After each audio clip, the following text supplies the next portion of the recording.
ایک ہمارے دوست ہیں، بزرگ ہیں، ان کا داماد فوت ہو گیا، نشہ کرتا تھا، تو میں تعزیت کرنے ان کے گھر پہنچا تو کھڑے ہو گئے ہاتھ باندھ کے، کہنے لگے حضرت صاحب باقی ساریاں گلاں چھڑ دیو، صرف نشے تے تقریر کریا کرو۔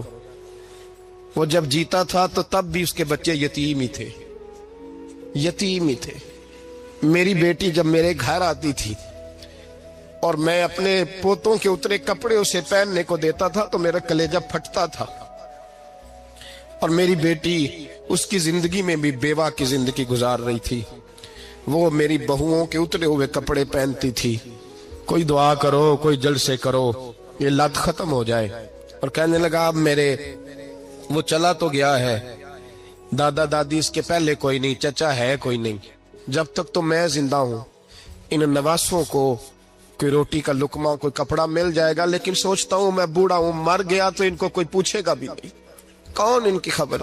اتنا ظلم اس قوم سے، اتنی زیادتی، اور آرام سے لکھ کر لوگ گزر گئے کہ یہ 70 لاکھ ہے، ان کا درد تو سمجھو، تکلیف تو سمجھو۔ 7 فٹ کا سونا جوان اور نشے کا عادی ہے تو کسی نالی میں پڑا ہوا ہے۔ اور میں نے کہا اس قوم کے ساتھ اس سے بڑا بھیانک مذاق کیا ہوگا۔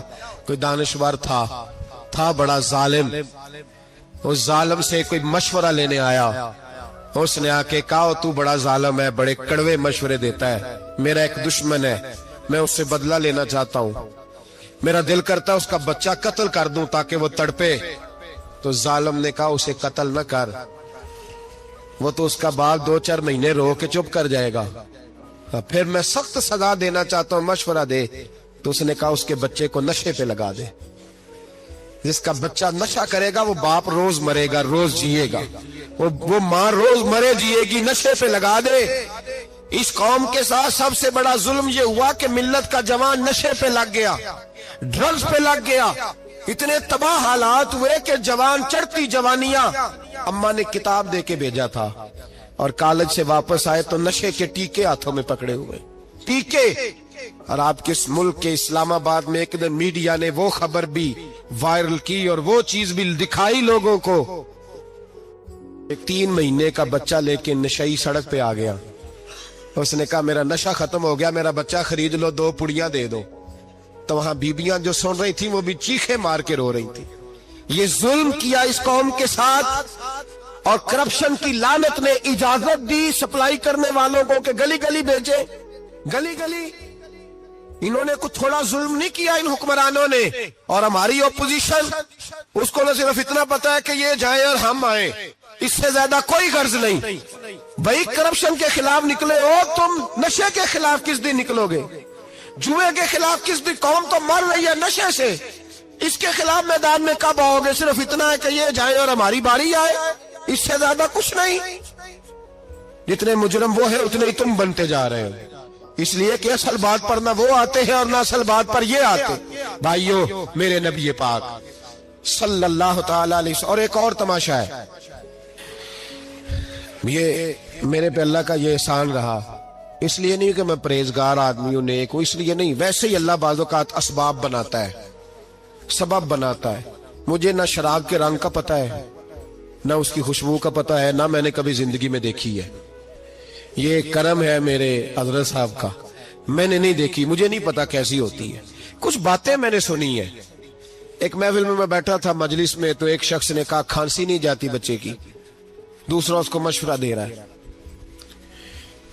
کھانسی نہیں جاتی، بڑی دوائی دیسی بھی فلاں بھی بڑی کھائی، مشورہ دیا اس کو کہ تو اس طرح کر، اس کو نا شراب کے 2-4 چمچے پلاؤ، کہتے ہیں جی اس کو نا یہ پلاؤ تو صحیح ہو جائے گی۔ تو میں نے پلٹ کے اس کی طرف دیکھا، میں نے کہا کوئی عقل کر، کیا مشورہ کرنا مولانا، میرا تجربہ ہے۔ میں نے کہا تیرا تجربہ افضل ہے یا رسول اللہ کا فرمان زیادہ افضل ہے؟ تیرا تجربہ افضل ہے۔ حضرت ام سلمہ رضی اللہ تعالیٰ عنہ کہتے ہیں میں نے عرض کی یا رسول اللہ صلی اللہ علیہ وسلم، میری بچی بڑی بیمار ہے، تو مجھے کسی نے کہا ہے یہ تھوڑی سی نشے والی چیز ہے، یہ بنا کے تیار کر کے دو، صحیح ہو جائے گی، بیمار ہے بچی تو یہ نشے والی چیز ہے، اس کو تیار کر کے دو۔ تھوڑا نشہ ہے. اگرچہ بعض میں نے شروع میں کہا بعض لوگ مریض کو, سخت مریض کو ایسی ادویات جو مجبوری بن جائے اس کی گنجائش اور اجازت دیتے ہیں. محتاط علماء تو اس میں بھی بہت ساری چیزیں پہلے بیان کرتے ہیں, لیکن اس نے کہا جی میرا نشہ دینا ہے شفا کے لیے.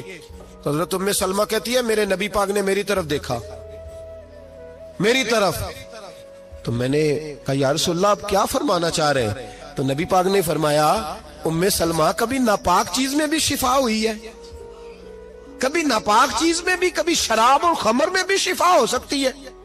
شفا رب کریم نے رکھی ہے پر شہد کے اندر رکھی ہوئی ہے, شفا اللہ نے رکھی ہے قرآن مجید میں رکھی ہوئی ہے. تو اس میں بھی کبھی یہ حضور نے بیان کیا ہے کہ اس کے اندر شفا ہو سکتی, تو امت کتنی دلیری کرتی ہے جو یہ مشورے دیتی ہے کہ اس کے اندر نشہ ہے, شراب ہے, تو کھانسی چلی جائے گی تو فلانی بیماری چلی جائے گی. نہ آؤ ان چیزوں پہ, نہ اپنے ایمان کو خرابی دو, اور نہ ایسی باتیں کرو جس سے کہ ڈائریکٹ رسول اللہ صلی اللہ علیہ وسلم کے واضح ارشادات کی مخالفت ہو. میرے